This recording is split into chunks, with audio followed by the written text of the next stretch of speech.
ముందు వార్తల్లోని వివరాలకు వెళ్తే గుడ్లవల్లేరు ఘటనలపై సమగ్ర విచారణ చేయాలని రేప్ కేసు నుండి సజ్జన్ జిందాల్ను రక్షించడానికి ముంబై నటి జత్వాని ఆమె కుటుంబాన్ని అక్రమంగా అరెస్టు చేసి జైల్లో నిర్బంధించిన ఐపీఎస్లను సస్పెండ్ చేయాలని, ఈ నిర్బంధంలో పాల్గొన్న ప్రతి ఒక్కరిని కఠినంగా శిక్షించాలని కోరుతూ ఎస్ఎఫ్ఐ డివైఎఫ్ఐ ఆధ్వర్యంలో సుందరయ్య జంక్షన్ నందు డివైఎఫ్ఐ జిల్లా అధ్యక్షుడు రాఘవేంద్ర అధ్యక్షతన నిరసన కార్యక్రమం చేశారు.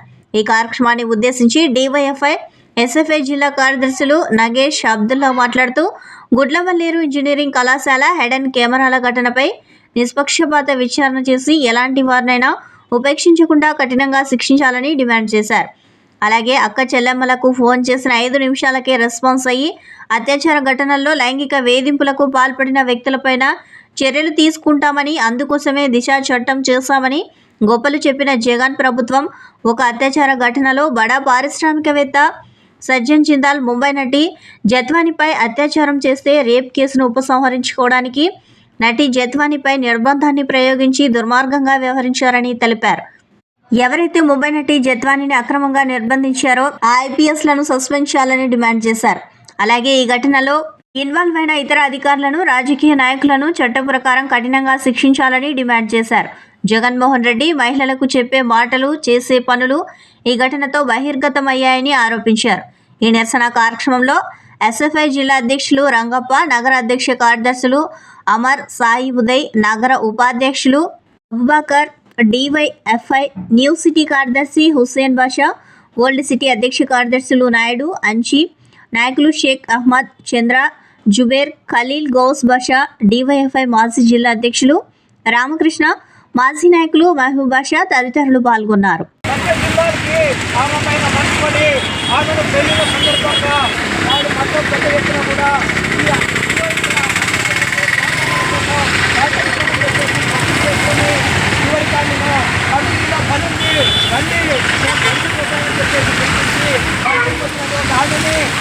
కంట్రీలో నిర్బంధించి అత్యాచారం చేశాడు. అత్యాచారం చేసిన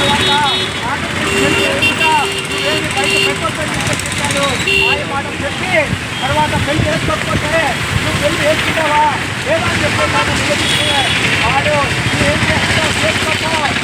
అత్యాచారం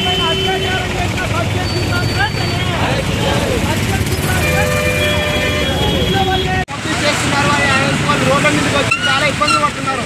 అయితే ఈ రాష్ట్ర ప్రభుత్వం కావచ్చు, లేకపోతే దానికి కారణస్తులైన వారు వెంటనే చర్యలు తీసుకోవాలి. ముందుగా దాని మీద సమగ్రమైన విచారణ చేయాలనేసి ఈ సందర్భంగా డిమాండ్ చేస్తున్నాం. అదేవిధంగా ఏదైతే ముంబై నటి పైన ఈ వైసీపీ ప్రభుత్వం కావాలనేసి కట్టగట్టి కేసు పెట్టి మరీ ఆ కేసు చేసే విధంగా ఈ వైసీపీ ప్రభుత్వం చేయడం జరిగింది. ఏదైతే గతంలో వైసీపీ ప్రభుత్వం ప్రైవేట్ రక్షణ కల్పిస్తామనేసి దిశ యాప్, దిశ చట్టం చేశారు. అయితే ఈ ముంబై నటి ఏదైతే సజ్జన్ జిందాల్ అనేసి అతను వ్యక్తి అతను లైంగికంగా వేధించాడు. లైంగికంగా వేధిస్తే ఆ నటి నన్ను లైంగికంగా వేధిస్తాడు, పెళ్లి చేసుకుంటా అనేసి మోసం చేశారనేసి కేసు పెడితే ఆ కేసు ప్రత్యేకంగా మన ఏపీలో ఈ రకంగా ఆయన మీద ఫోర్జరీ కేసు అనేది కేసు పెట్టించడం జరిగింది. ఏది ఏమైనా రాబోయే రోజుల్లో ఏదైతే మహిళల రక్షణ లేకుండా పోతుంది కాబట్టి మహిళల రక్షణ కల్పించాలంటే మనం రాష్ట్ర వ్యాప్తంగా, దేశవ్యాప్తంగా పెద్ద ఎత్తున ఆందోళన చేయాల్సిన అవసరం ఉంది, ఎంతైనా ఉంది. అదేవిధంగా ఏదైతే బీజేపీ ప్రభుత్వం పార్లమెంట్లో తెచ్చిన వక్ఫ్ చట్ట సవరణను వ్యతిరేకించాలని ఆవాస్ కమిటీ రౌండ్ టేబుల్ సమావేశంలో వక్తలు డిమాండ్ చేశారు. స్థానిక కర్నూలు నగరంలోని పాత బస్తీ నందుగల ఉర్దుగర్ షాదీఖానా పెద్ద మార్కెట్లో వక్ఫ్ చట్ట సవరణను వ్యతిరేకిస్తూ ఆవాస్ నగర కమిటీ అధ్యక్షులు పి ఇక్బాల్ హుస్సేన్ అధ్యక్షతన వివిధ ప్రజా సంఘాలతో రౌండ్ టేబుల్ సమావేశం జరిగింది. ఈ సందర్భంగా ఆవాస్ కమిటీ రాష్ట్ర అధ్యక్షులు షేక్ అబ్దుల్ షుబాన్ ముఖ్య అతిథిగా హాజరై ఈ సందర్భంగా ఆయన మాట్లాడుతూ రాజేందర్ సచార్ కమిటీ సిఫార్సుల మేరకు దేశంలో ముస్లిం మైనార్టీలు చాలా వెనుకబాటుకు గురవుతున్నారని పేర్కొన్నారు. వెనుకబడిన తరగతుల కంటే కూడా ముస్లింలు వెనుకబడి ఉన్నారని, వీరిని అభివృద్ధి కోసం, వారి యొక్క వికాసం కోసం సమృద్ధి ఫలాలు అందించాలంటే వక్ఫ్ ఆస్తులను ఉపయోగించి వారికి ఫలాలు అందించాలని సూచనలు చేస్తుంది. Ranganath Mishra commission, Puttaswamy mission, Rajendra Sachar committee కోసం ఎన్నో రకాల సూచనలు చేసినప్పటికీ ప్రభుత్వాలు విపక్షపూరితంగా వారి అభివృద్ధిని నిర్లక్ష్యం చేశాయని వారు తెలియజేశారు. కేంద్రంలోని బీజేపీ ప్రభుత్వం పార్లమెంట్లో ప్రవేశపెట్టిన వక్ఫ్ చట్ట సవరణ తీసుకురావడం చాలా దుర్మార్గమని ఆయన పేర్కొన్నారు. బీజేపీ ప్రభుత్వం అధికారంలో వచ్చినప్పటి నుంచి నేటి దాకా ముస్లిం మైనార్టీలకు వ్యతిరేకంగా అనేక రకాల దాడులు చేస్తుందని, గోమాంసం పేరుతో హత్యలు, గోగుండాల ద్వారా చేస్తూ ఉందని, అనేక రకాల చట్టాలలో ముస్లిం మైనార్టీలకు వ్యతిరేకంగా చట్టాలు చేస్తూ ఉందని, బీజేపీ ఆడింది ఆట పాడింది పాట, ఆర్ఎస్ఎస్ రిమోట్ కంట్రోల్లో నరేంద్ర మోదీ నాయకత్వంలోని ఎన్డీఏ ప్రభుత్వం నడుస్తుందని, అన్ని ప్రజా సంఘాలు ఏకమై ఇతర రాజకీయ పార్టీలను కలుపుకొని పెద్ద ఎత్తున పోరాటాలు, ఆందోళనలు చేసి బీజేపీకి గట్టిగా బుద్ధి చెప్పాలని వక్తలు డిమాండ్ చేశారు.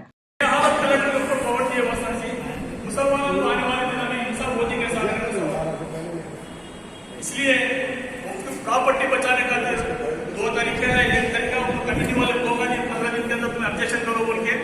दूसरा तरीका राज्यसभा में बिल आने वाली है, इसके अंदर सियासत है. पार्लियामेंट चेंज करने की क्या आवश्यकता ली? बिल्लू राज्यसभा में तो बीजेपी वाले राज्यसभा में ताकत कम है, उनके मेंबर कम है.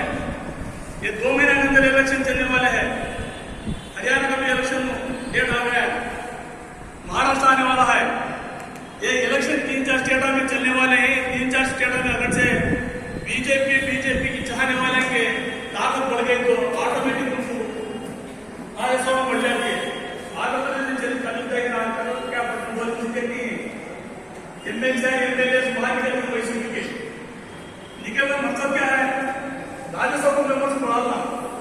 टीडीपी के राज्यसभा मेंबर बढ़े रहे तो पार्लियामेंट में तो राज्यसभा में प्रॉपर्टी की बुनियाद जो अमेंडमेंट है, बुनियाद वो से गलत है. मुसलमानों में राइट टू सक्सेशन जो है प्रॉपर्टी, मेरी प्रॉपर्टी, जब तक मैं जिंदा हूँ तो मेरी प्रॉपर्टी, मेरी बीवी को दे, मेरे बच्चे को हो दे, किसी को भी कुछ भी हक नहीं है. ये मुसलमानों के कानून अलग है, सक्सेशन का हिंदुआ कानून अलग है. हिंदुआ के कानून में जो है बच्चा अगर पेट में है तो उसका ख्याल है. मुसलमानों में जो प्रॉपर्टी, मेरी प्रॉपर्टी, मेरे जिंदे तक जब तक मैं जिंदा हूँ प्रॉपर्टी मेरी, मैं किसी को दे सकता हूँ. मुझे पूछने की इख्तियार की बिल्कुल नहीं है.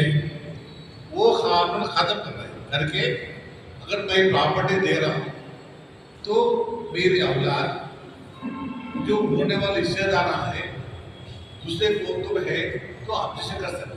ये बुनियाद तो है हमारी राइट टू सक्सेशन एक्ट के खिलाफ. दूसरा रहा अब प्रॉपर्टी पहले क्या था, प्रॉपर्टी कोर्ट ट्रिब्यूनल का order final. DYFI Kurnool gold city general body సమావేశాన్ని కార్మిక కర్షక భవనం నందు జిల్లా అధ్యక్షులు రాఘవేంద్ర అధ్యక్షతన నిర్వహించారు. ఈ కార్యక్రమాన్ని ఉద్దేశించి డివైఎఫ్ఐ మాజీ జిల్లా అధ్యక్షులు గౌస్ దేశాయ్, జిల్లా కార్యదర్శి నగేష్ అందరికీ విద్యా ఉపాధి కావాలంటూ 1980 సంవత్సరం పంజాబ్ రాష్ట్రంలోని లుధియానా నగరంలో డివైఎఫ్ఐని ఏర్పాటు చేశామని తెలిపారు. అప్పటి నుంచి ఇప్పటి వరకు అవిశ్రాంతంగా విద్యా ఉపాధికై యువకులు ఎదుర్కొంటున్న సమస్యలపై డివైఎఫ్ఐ పోరాడుతుందని తెలిపారు. దేశంలో ప్రస్తుతం ఏ దేశానికి లేనంత యువత మానవ వనరులు ఉన్నప్పటికీ యువతకు ఉపాధి కల్పించడంలో కేంద్ర రాష్ట్ర ప్రభుత్వాలు ఘోరంగా వైఫల్యం చెందుతున్నాయని తెలిపారు. యువతను నిరుద్యోగం, డ్రగ్స్, మత్తు, పేదరికం, మొబైల్ అడిక్షన్ ఒక భూతంలా పట్టి పీడిస్తున్నాయని తెలిపారు. డివైఎఫ్ఐ దేశంలోని ప్రతీకాద శక్తులకు వ్యతిరేకంగా పెద్ద ఎత్తున పోరాటం చేస్తుందని తెలిపారు. ఖలిస్తాన్ ఉగ్రవాదానికి వ్యతిరేకంగా పోరాటం చేసిన చరిత్ర కలిగిన యువత నైపుణ్యాన్ని పెంపొందించడం, అందరికీ ఉపాధి కల్పించడం ద్వారా యువశక్తిని ఉపయోగించి భారతదేశాన్ని అభివృద్ధి వైపు ముందుకు తీసుకెళ్లాలని ప్రభుత్వాలను కోరారు. అనంతరం డివైఎఫ్ఐ ఓల్డ్ సిటీ నూతన కమిటీని ఏకగ్రీవంగా ఎన్నుకున్నారు. ఓల్డ్ సిటీ అధ్యక్ష కార్యదర్శులుగా నాయుడు, అంచి, ఉపాధ్యక్షులుగా షేక్ అహ్మద్, మణికంఠ, అమర్, సహాయక కార్యదర్శి చంద్ర వీరితో పాటు 24 మందితో నూతన కమిటీని ఎన్నుకున్నారు. ఈ సమావేశంలో డివైఎఫ్ఐ మాజీ జిల్లా అధ్యక్షులు రామకృష్ణ, న్యూ సిటీ కార్యదర్శి హుస్సేన్ బాషా, ఎస్ఎఫ్ఐ జిల్లా అధ్యక్షులు రంగప్ప పాల్గొని ప్రసంగించారు. సమావేశానికి 100 మంది యువకులు హాజరయ్యారు. భారతదేశంలో విచిత్రకరమైనటువంటి ప్రధానంగా అస్సాం, పంజాబ్ రాష్ట్ర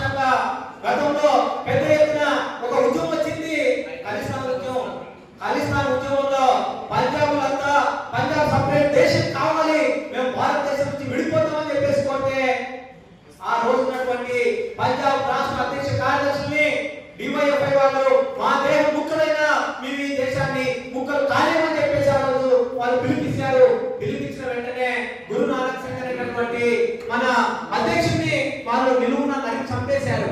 చంపేస్తే ఎంతమంది చంపుకో, మేము మాత్రం ఈ దేశం నుంచి ఈ దేశాన్ని ముక్కలు కానివ్వని చెప్పేసి మన పంజాబ్ రాష్ట్రంలోని యూత్ అంతా ముందుకొచ్చారు. ముందుకొచ్చి దాదాపు 247 మంది ఆ రోజు ప్రాణాలు అర్పించి చివరికి పంజాబ్ ఏర్పాటు ఉద్యమాన్ని, ఖలిస్తాన్ ఉద్యమాన్ని అణిసివేయగలిగాం. అట్లా అణిసివేయడంలోన మన డివైఎఫ్ఐ పాత్ర ఇదే. ఒకవైపు పోరాటం, ఒకవైపు సేవా దృక్పథం, ఒకవైపు ఈ భారతదేశాన్ని విచ్ఛిన్నకర విద్రోహ శక్తుల నుంచి కాపాడుకోవడానికి కూడా డివైఎఫ్ఐ పనిచేస్తుందని చెప్పేసి మీ అందరి దృష్టికి తీసుకొస్తున్నాం. ఇదే మన డివైఎఫ్ఐ మొట్టమొదటిసారి 1980 తర్వాతనే సేవా కార్యక్రమాల్లో భాగంగా మన జాతీయ నాయకులు ఎవరైతే భగత్ సింగ్, రాజ్గురు, అల్లూరి సీతారామరాజు లేదా జీవితాలు ప్రజలకు తెలియాలనే ఉద్దేశంతో మనం ప్రయత్నం చేశాం. మన రాష్ట్రంలో మనతో పాటు రెడ్ క్రాస్ సొసైటీ ఏర్పాటు చేసి చిరంజీవి కూడా అదే పిలిపించాడు. చిరంజీవి పిలిపించిన తర్వాత మరింత ఊపందుకొని రోజు చాలా మంది యూత్ కూడా రక్తదానం చేయడానికి ముందుకు వస్తున్నారు. డిప్యూటీ సీఎం పవన్ కళ్యాణ్ జన్మదిన వేడుకలలో భాగంగా ఈరోజు స్థానిక వుడ్లాండ్ హోటల్ నందు మెగా రక్తదాన శిబిరాన్ని జనసేన రాయలసీమ కన్వీనర్ పవన్ కుమార్ ఆధ్వర్యంలో నిర్వహించడం జరిగింది. జనసేన నాయకులు అనంత కరుణాకర్ బాబు పర్యవేక్షణలో శిబిరం ఏర్పాటు చేయడం జరిగింది. ఈ యొక్క రక్తదాన శిబిరానికి పవన్ కళ్యాణ్ అభిమానులు, జనసేన కార్యకర్తలు, వీర మహిళలు హాజరై రక్తదానం చేయడం జరిగింది. ఈ యొక్క కార్యక్రమంలో నగరంలోని యువత పెద్ద ఎత్తున హాజరై విజయవంతం చేయడం జరిగింది.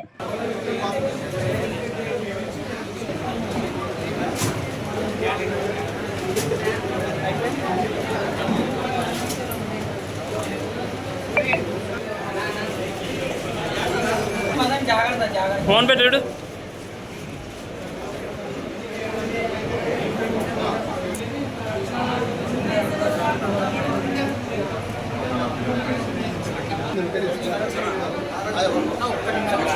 వారోత్సవంలో భాగంగా గత 3 రోజుల నుంచి చెట్టు నాటే కార్యక్రమం అయితే ఏమండి, అలాగే అమ్మవారి టెంపుల్లో సహస్రనామాలు అయితే ఏమండి, అలాగే ఆంజనేయస్వామి టెంపుల్లో పూజ ఏమింది.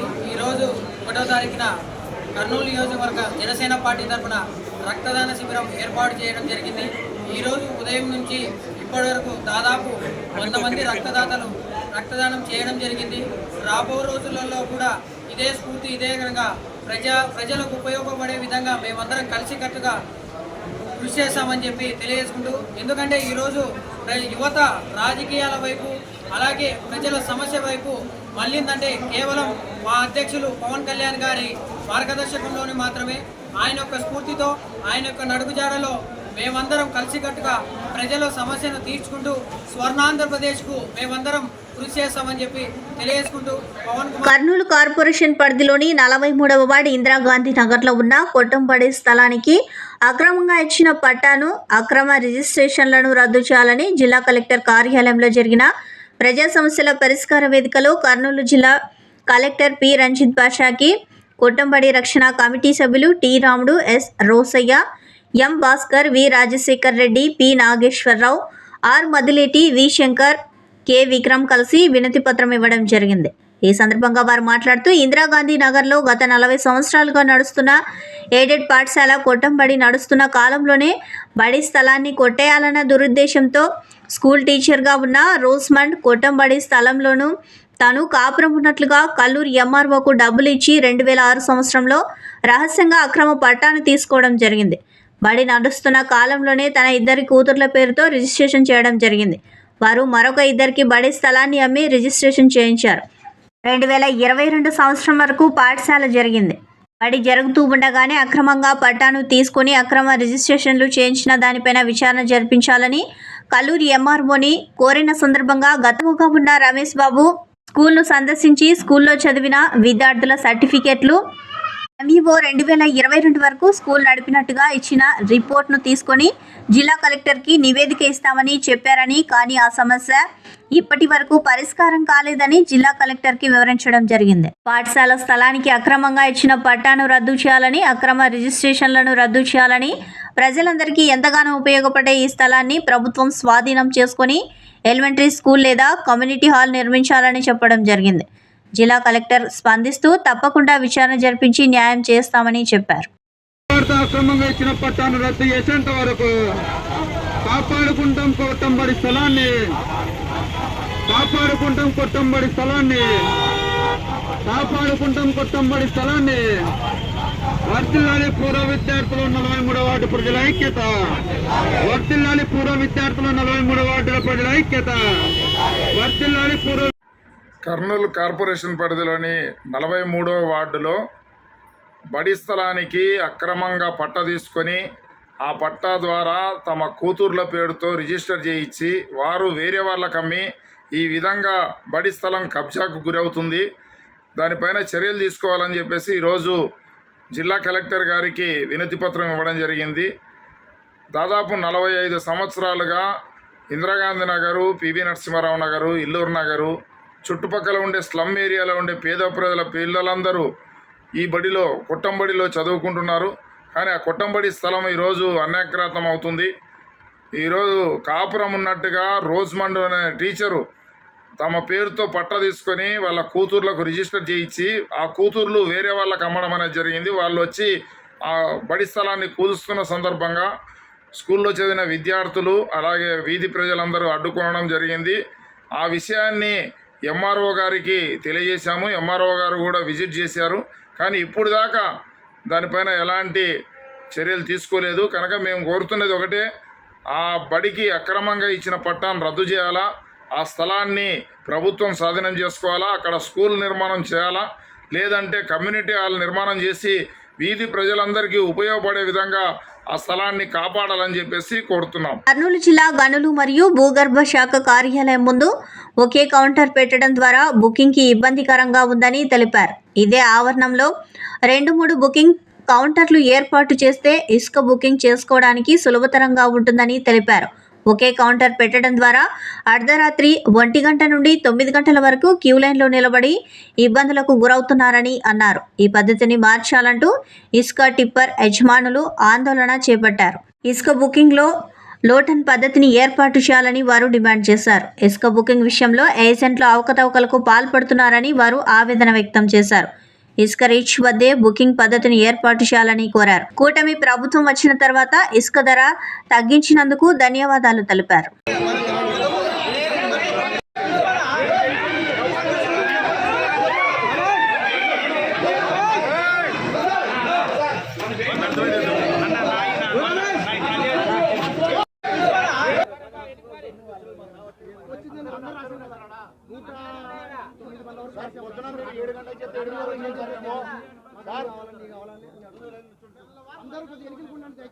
అసోసియేషన్ తరఫున నా పేరు వచ్చేసి ఈ జగన్ గౌడ్.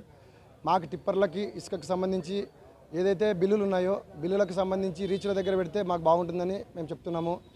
అధికారులు ఏమంటున్నారంటే ఇసుకకి సంబంధించి ఏదైతే పాలసీ పెట్టామో అక్రమంగా జరగకూడదు, అక్కడక్కడ రీచ్లలో కుమ్మక్కై చేస్తున్న బిల్లులు అవన్నీ అరికట్టాలనే ఉద్దేశంతో ఇక్కడ పెట్టడం జరిగింది. మైనీ ఆఫీస్ దగ్గర అయితేనేమి సిబిఎల్గల్లో అయితే పెట్టడం జరిగింది. దీనికి సంబంధించి రాత్రి 1 గంట నుంచి పొద్దున 5 వరకు ఉండి ఓనర్లందరూ ఉంటే ఏజెంట్ల రూపంలో మధ్య మనుషులు వచ్చేసేసి 5-6 ఆధార్ కార్డులు ఇచ్చేసేసి ఓనర్లకు సంబంధం లేదు, కస్టమర్లకు సంబంధం లేదు, వాళ్ళంతా మైనింగ్ ఆఫీస్ దగ్గరికి వచ్చేసి అక్రమంగా దౌర్జన్యం చేయడం జరుగుతుంది. దీన్ని తక్షణమే అధికారులు చర్య తీసుకొని న్యాయం చేయాల్సిందిగా కోరుచున్నాము. దీనికి సంబంధించి ఏదైతే ఉచిత ఇసుకాన్ని పెట్టారో 320 రూపాయలు 26 రూపాయలు కట్టించుకుంటారు. దీన్ని కట్టించుకునే పద్ధతి ఏదైతే ఉందో ఆ పద్ధతి ప్రకారంగా ఏదైతే ఫాలో అయ్యే విధంగా ఏదైతే ఓనర్లకి ఇబ్బంది లేకుండా ఉండే పద్ధతి ఏదైతే ఉంటుందో అది చేస్తే బాగుంటుందని మేము కోరుకుంటాము. ఎందుకంటే గతంలో 11,250 రూపాయలు పెట్టారు, ఈ ప్రభుత్వంలో తగ్గించారు. చాలా సంతోషము. టిప్పర్ల ఓనర్ల బాడీలకన్నీ అన్నిటి కూడా సమకూర్తిగా అంతా న్యాయం చేశారు. చాలా కృతజ్ఞతలు గవర్నమెంట్కి అయితే. దయచేసి మా ఒక్క విన్నపం ఏమనగా ప్రతి ఒక్క బండి ఓనర్కి బిల్లు వచ్చే విధంగా న్యాయం చేయాల్సిందిగా కోరుచున్నాం. మేమైతే మా పేరు సుభాన్ అండి. నా పేరు సుభాన్, టిప్పర్ ఓనర్ నేను. ఇంతకుముందు గతంలోన 625 రూపాయలు టన్ను ఇచ్చేటోళ్ళు ఇప్పుడు 326 రూపాయలకు టన్ను ఇస్తున్నారు. ఓకే, మంచిగా అంతా సఫిషియెంట్ బాగానే ఉంది, కస్టమర్లకు తక్కువనే రేటు దొరుకుతూ ఉంది.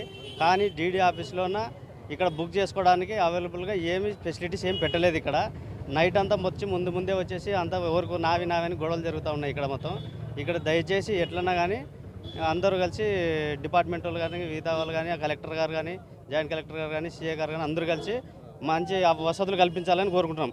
లేదనుకుంటే కూడా రీచ్లో మాకు రీచ్లో వసతి కల్పిస్తే కూడా చాలా మంచిది. అది ఇంకా టిప్పర్ డైరెక్ట్ అక్కడే పోయి ఆడే పేమెంట్ కట్టేసి ఆడే లోడ్ చేసుకొని వస్తాం. ఇదంతా రాత్రి అంతా గందరగోళంగా ఉంది కంప్లీట్గా. అంటే ఇప్పుడు మామూలుగా ఎంత లిమిట్ పెట్టినారు ఏమన్నా? లిమిట్ వచ్చేసి 20 టన్నులు పెట్టినారు. బుకింగ్ ఎంతమందికి ఇస్తున్నారు? బుకింగ్ 100 టిప్పర్లకి ఇస్తున్నారు. కానీ మన కర్నూలులో ఉంటే దాదాపు 300 టిప్పర్లు ఉన్నాయి. మిగతా 200 టిప్పర్లు వాళ్ళు పస్తులుగా ఉంటున్నారు. వాళ్ళకి అసలు దొరకడం లేదు, లోడింగ్ అనేది దొరకడం లేదు. చాలా ఇబ్బంది పరిస్థితిలో ఉన్నారు. ఈఎంఐలు కట్టలేని పరిస్థితిలో ఉన్నారు అందరూ. ఒక్కొక్క ఓనర్కి 3-4 ఉన్నాయి. వాళ్ళ పరిస్థితులు ఏంటి?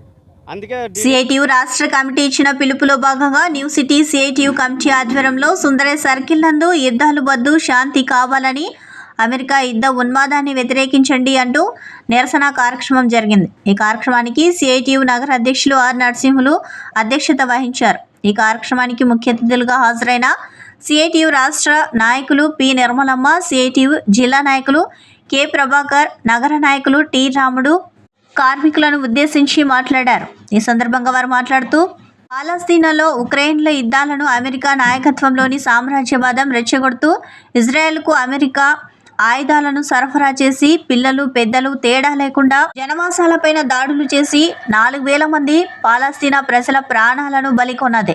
పాలస్తీనా ప్రజలు తిండి దొరకక, చిన్న పిల్లలకు పాలు దొరకక, మందుల కొరతతో నరకయాతన అనుభవిస్తున్నారు. దీనికి కారణం అమెరికానే.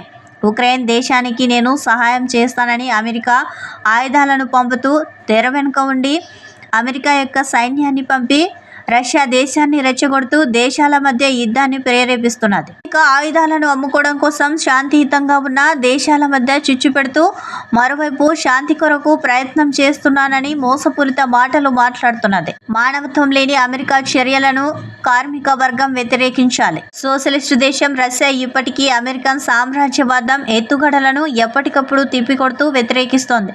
చైనా, రష్యాలు ఒకరికొకరు తోడుగా ఉండడం అమెరికాకు కంటిగుంపుగా మారింది. అభివృద్ధి చెందుతున్న దేశాలను చూస్తే అమెరికా సామ్రాజ్యవాదం శత్రువుగా చూస్తుంది. అమెరికా సామ్రాజ్యవాదాన్ని కార్మిక వర్గం వ్యతిరేకించాలి. సోషలిస్టు దేశాలను కాపాడుకోవాలి. యుద్ధాలు వద్దు, శాంతి ముద్దు అనేది కార్మిక వర్గానికి ప్రజలకు తెలియజేసి ప్రపంచ శాంతి వర్ధిల్లాలి అని కార్మిక వర్గం చైతన్యం కావాలని కోరారు. ఈ కార్యక్రమంలో సిఐటియు భవన నిర్మాణ కార్మిక సంఘం నగర అధ్యక్షులు కె సుధాకరప్ప, భవన నిర్మాణ కార్మిక సంఘం జిల్లా అధ్యక్షులు కాజా బాషా, నగర నాయకులు జి యేసు, ఆటో యూనియన్ నగర కార్యదర్శి, వేర్ హౌస్ హమాలి యూనియన్ నాయకులు Munendra, Sudhakar, RTC sweepers union కార్యదర్శి నరసింహులు మొదలగు వారు పాల్గొన్నారు. కావాలని చెప్పేసి చైనా సోషలిస్ట్ దేశము దాన్ని ఏకాకి చేయాలా, ఏమైనా సరే ఆ దేశాన్ని అభివృద్ధి బాగా జరుగుతూ ఉందని చెప్పేసి రష్యా ఒక రకమైన ఉన్మాదంతో మన దేశంలో ఉన్న మోడీ తన గుప్పిట్లో పెట్టుకున్నారు. మోడీ ఒప్పందాలు కూడా పక్కన మోడీ ఉన్నాడు. అమెరికా పూర్తిగా చైనా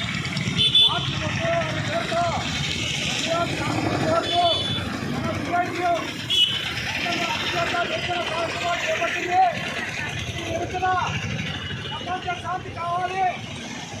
వాతావరణం ఏదైతే ఇస్లామీ అమెరికా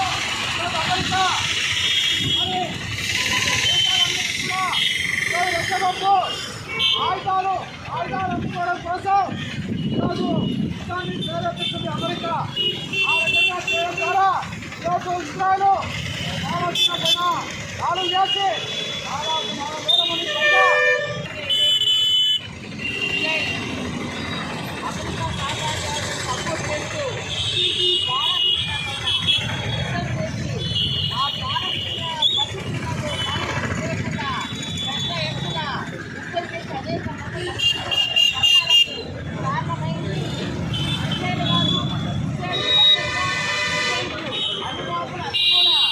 ఏపీ రజక వృత్తిదారుల సంఘం జిల్లా కమిటీ సమావేశం జిల్లా ట్రెజరర్ సిహెచ్ శ్రీనివాసులు అధ్యక్షతన వీరనారి ఐలమ్మ కార్యాలయంలో జరిగింది. అనంతరం వర్ధంతి సభ కరపత్రం ఆవిష్కరించడం జరిగింది. ఈ సందర్భంగా జిల్లా ప్రధాన కార్యదర్శి సి గురుశేఖర్ హాజరై మాట్లాడుతూ ఆంధ్రప్రదేశ్ రజక వృత్తిదారుల సంఘం ఆధ్వర్యంలో వీరనారి చాకలి ఐలమ్మ సత్తెనపల్లి రామకృష్ణ వర్ధంతి సభను జరపాలని జిల్లా కమిటీ నిర్ణయించడం జరిగింది. వీరనారి చాకలి ఐలమ్మ రజక వృత్తిదారుల కుటుంబంలో జన్మించి ఉమ్మడి ఆంధ్రప్రదేశ్, తెలంగాణ సాయుధ పోరాటంలో వీరనారిగా నిలిచింది. అనేక మంది పేద ప్రజలు భూములను లాక్కోవడానికి ప్రయత్నించిన ఆనాటి నిజాం నవాబు ప్రభుత్వానికి వ్యతిరేకంగా ఉద్యమాన్ని నడిపించిన వీరనారి చాకలి ఐలమ్మ చదువు లేకుండా వారి కుటుంబాన్ని అనేక చిత్రహింసలకు గురిచేసిన వెనుకడుగు వేయలేదు. పండించుకున్న పంటలను కాపాడుకోవడానికి పేద ప్రజలందరినీ సమీకరించి ఆనాడు ఉన్న పెత్తందారులు నిజాం నవాబులకు వ్యతిరేకంగా పోరాటాలు నడిపిన చరిత్ర వీరనారి చాకలి ఐలమ్మదే. రాష్ట్రంలో రజక వృత్తిదారుల సమస్యల పరిష్కారం కొరకు అనేక జిల్లాలలో పర్యటించి వృత్తిలో ఎదుర్కొంటున్న సమస్యలను అధ్యయనం చేసి ప్రభుత్వం దృష్టికి తీసుకెళ్లడంతో పాటు ఉద్యమాలు పోరాటాలు నిర్వహించిన చరిత్ర సత్తెనపల్లి రామకృష్ణదే. వారి ఆశయాలను ముందుకు విషయంలో కర్నూలు జిల్లా న్యూ సిటీ కార్యదర్శి సి శేషాద్రి, అధ్యక్షుడు రాముడు, ఓల్డ్ సిటీ అధ్యక్షురాలు సి జయమ్మ, జిల్లా కమిటీ సభ్యులు C Ravishankar, C Yellaiah, C Chandranna, C Sekhar Babu, C Siva తదితరులు పాల్గొన్నారు. వీరనారి చాకలి ఐలమ్మ విద్యుత్ పోరాటంలో అమరుడైన సత్తెనపల్లి రామకృష్ణ గారి వర్ధంతి సభను జయప్రదం చేయాలని సెప్టెంబర్ 10వ తారీఖు కర్నూలు నగరంలో కొత్త బస్టాండ్ దగ్గర గల కార్మిక కర్షక భవనంలో వర్ధంతి సభను జరుపుతా ఉన్నాం. ఈ వర్ధంతి సభను జిల్లా వ్యాప్తంగా ఉన్నటువంటి రజక వృత్తిదారులు, ఉద్యోగస్తులు, మేధావులు, అపార్ట్మెంట్ రజక వృత్తిదారులు, ల్యాండ్రీ షాప్ యజమానులందరూ కూడా వర్ధంతి సభను జయప్రదం చేయాలని ఈరోజు కార్మిక కర్షక భవనం దగ్గర గల వీరనారి చాకలి ఐలమ్మ గారి జిల్లా కార్యాలయంలో ఈ సమావేశాన్ని ఏర్పాటు చేసుకోవడం జరిగింది. ఏదైతే తెలంగాణ సాయుధ పోరాటంలో నిజాం నవాబులకు వ్యతిరేకంగా ఎదురుండి కొట్టాడి రైతాంగ పోరాటానికి స్ఫూర్తినిచ్చినటువంటి వీరవనిత చాకలి ఐలమ్మ గారు అనేక పోరాటాలను నిర్వహించి ఏదైతే ఉమ్మడి రాష్ట్రంలో అనేక మంది రైతులకి భూమిని దక్కే విధంగా పోరాడినటువంటి వనిత వీరనారి చాకలి ఐలమ్మ.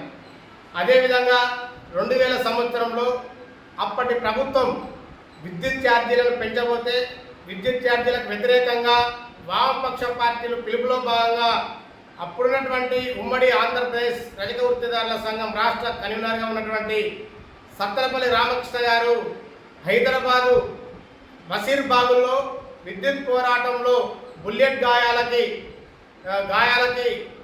అమరుడైనటువంటి వ్యక్తి. కాబట్టి వీళ్ళ యొక్క వర్ధంతి సభను ఏపీ రజక వృత్తిదారుల సంఘం జిల్లా కమిటీ ఆధ్వర్యంలో ఈ నెల 10వ తారీఖు కార్మిక కర్షక భవన్ కర్నూలు నగరంలో జరుపుతూ ఉన్నాం. కాబట్టి మిత్రులందరూ కూడా రజక వృత్తిదారులు పెద్ద ఎత్తున పాల్గొని జయప్రదం చేయాలని కోరుతా ఉన్నాం. ప్రభుత్వ ఉద్యోగాలకు పాత పెన్షన్ విధానాన్ని అమలు చేయాలని రాష్ట్ర ఉపాధ్యాయ సంఘం ఆధ్వర్యంలో కర్నూలు కలెక్టర్ కార్యాలయం ముందు ధర్నా చేశారు. సెప్టెంబర్ 1న సిపిఎస్ అమలులోకి వచ్చిన సందర్భంగా వారు సిపిఎఫ్ వ్యతిరేక దినోత్సవం నిర్వహించారు. సిపిఎఫ్, జీపీఎఫ్, యూపీఎఫ్ పెన్షన్ విధానాలు వద్దు, ఓపీఎస్ మాత్రమే కావాలని ఉపాధ్యాయులు మోకాళ్లపై కూర్చొని నిరసన తెలిపారు. ఓపీఎస్ విధానం అమలు అయ్యేంత వరకు తమ పోరాటం ఆగదని ఎస్టీయూ నాయకులు తెలిపారు. ప్రభుత్వాలు మారినా ప్రభుత్వ ఉద్యోగాల సమస్యలు తీరడం లేదని వారు తెలిపారు. ముఖ్యమంత్రి చంద్రబాబు నాయుడు, ఉప ముఖ్యమంత్రి పవన్ కళ్యాణ్ ఎన్నికల సమయంలో ఉద్యోగులకు ఇచ్చిన హామీలు నెరవేర్చాలని వారు కోరారు.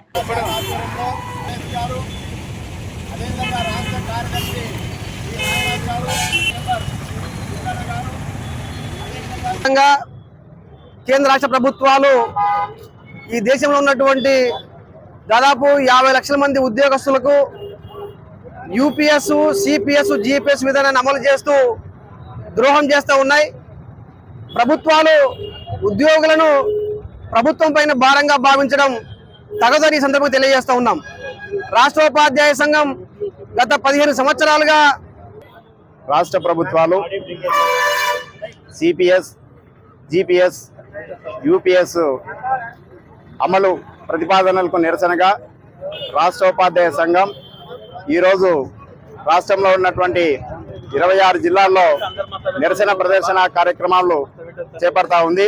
అందులో భాగంగా కర్నూలు జిల్లా శాఖ ఆధ్వర్యంలో కలెక్టరేట్ ముందు మరి సిపిఎస్, జిపిఎస్, యూపీఎస్లను రద్దు చేయాలని కోరుతూ నిరసన కార్యక్రమాన్ని చేపట్టడం జరిగింది. మరి కేంద్ర ప్రభుత్వము ఉద్యోగులు, ఉపాధ్యాయులకు సంబంధించి మరి పాత పెన్షన్ విధానం స్థానంలో 1/1/2004 నుండి మరి ఓపీఎస్ స్థానంలో ఎన్పిఎస్ తీసుకురావడం జరిగింది. అదేవిధంగా రాష్ట్ర ప్రభుత్వం కూడా మరి 1/9/2004 నుండి ఆ ఓపీఎస్ స్థానంలో సిపిఎస్ స్థానాన్ని తీసుకురావడం జరిగింది. మరి కర్నూలులో జనసేన అధినేత ఉప ముఖ్యమంత్రి పవన్ కళ్యాణ్ జన్మదిన వేడుకలు ఘనంగా నిర్వహించారు. కర్నూలులో జనసేన నాయకులు, బలిజ సంఘాల నాయకుల ఆధ్వర్యంలో సేవా కార్యక్రమాలు చేశారు. రైల్వే స్టేషన్ వద్ద అన్నదానం చేశారు. శ్రీకృష్ణ దేవరాయల విగ్రహానికి పూలమాలలు వేసి కేక్ కట్ చేసి సంబరాలు చేసుకున్నారు. పవన్ కళ్యాణ్ మరిన్ని పుట్టినరోజులు ఆరోగ్యంగా జరుపుకోవాలని జనసేన ఇన్ఛార్జ్ హర్షద్ తెలిపారు. ఆయన పుట్టినరోజులో భాగంగా ఈరోజు సేవా కార్యక్రమాలు రాష్ట్ర వ్యాప్తంగా జన సైనికులందరూ సేవా కార్యక్రమాలు చేస్తూ, అలాగే అకాల తుఫాన్కి, అకాల వర్షానికి ఇబ్బంది పడుతున్న ప్రజలకు తోడుగా అండగా రాష్ట్ర వ్యాప్తంగా జన సైనికులు చేస్తున్నటువంటి సేవ అన్నది శ్లాఘనీయమైనటువంటి మా అధినేత పవన్ కళ్యాణ్ గారు నేర్పించినటువంటి బాటలో నడుస్తూ ఈరోజు అన్నదాన కార్యక్రమాలు, అలాగే బ్లడ్ డొనేషన్ కార్యక్రమాలు, సేవా కార్యక్రమాలు అన్నీ కూడా ముందుకు తీసుకెళ్తున్నామనేసి తెలియజేస్తున్నాం. మా నాయకుడు ప్రజల భవన్లో ముందుకు మరొకసారి మేము మాట్లాడుతున్నాం. ఈరోజు అన్నదాన పుట్టినరోజు సందర్భంగా వివిధ కార్యక్రమాలు ఉండడం జరిగింది. ఈరోజు డొక్కా సీతమ్మ గారి ఆధ్వర్యంలో ఈరోజు అల్పాహారం జరిగింది. అలాగే 11 గంటలకు బ్లడ్ క్యాంప్ ఇవ్వడం జరుగుతుంది. అలాగే 1 గంటకు ఆర్ఫానమ్స్లో ఫుడ్ డొనేషన్ జరుగుతుంది. ఇలా వివిధ కార్యక్రమాల్లో ముందుకు వెళ్తున్నాము. ప్రతిసారి ఏదో ఒకటి చేసి ముందుకు తీసుకోవాలనే ఆన్లైన్ తప్పన మాలో ఉంది కాబట్టి మేము కూడా ముందుకు వచ్చి ఈ సేవా కార్యక్రమాలు ముందుకు నడుపుతాం. నా పేరు సతీష్.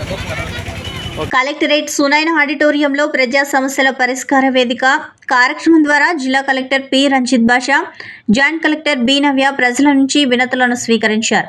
ఈ సందర్భంగా జిల్లా కలెక్టర్ అర్జీల పరిష్కారం పురోగతిపై సమీక్షించారు. పీజీఆర్ఎస్కు సంబంధించి గడువు దాటిన అర్జీలు జీరోగా ఉన్నాయని కలెక్టర్ పేర్కొన్నారు. అదేవిధంగా రీఓపెన్, సీఎం గ్రీవెన్స్లపై కూడా దృష్టి పెట్టాలని అన్నారు. రీఓపెన్ కేసులపై కలెక్టర్ శాఖల వారీగా సమీక్షించారు.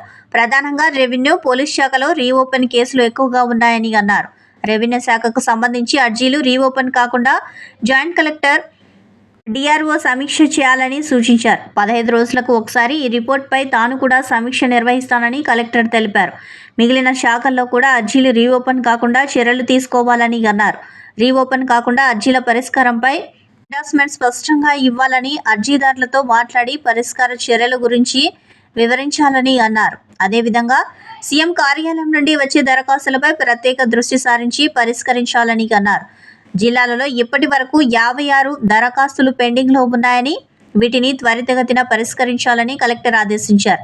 శాఖల వారీగా పెండింగ్లో ఉన్న శాఖల అధికారులతో కలెక్టర్ సమీక్షించారు. సీఎం కార్యాలయ అర్జీలకు సంబంధించిన నివేదికను నేరుగా ఆర్డీఓకు అందజేయాలని కలెక్టర్ ఆదేశించారు. వసతి గృహాల